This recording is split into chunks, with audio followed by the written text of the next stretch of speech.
Students in secondary schools donated over 130,000 pints of blood for use in Kenyan hospitals in this year.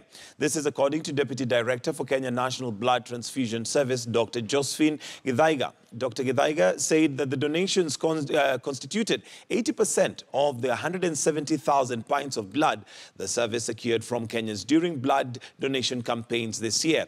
She was speaking at the Ministry of Education headquarters at Jogoo House yesterday, moments before handing over a trophy to the Senior Deputy Secretary Janet Mushero in appreciation of the ministry's support for the organization.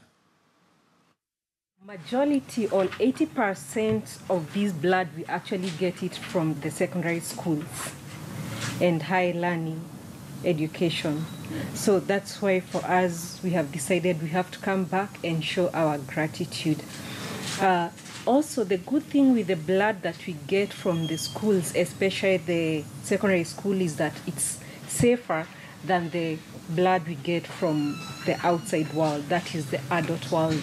When you look at the infectious diseases which we test, like HIV, hepatitis, and syphilis, the levels are really low, unlike in the adult world where the levels actually are high.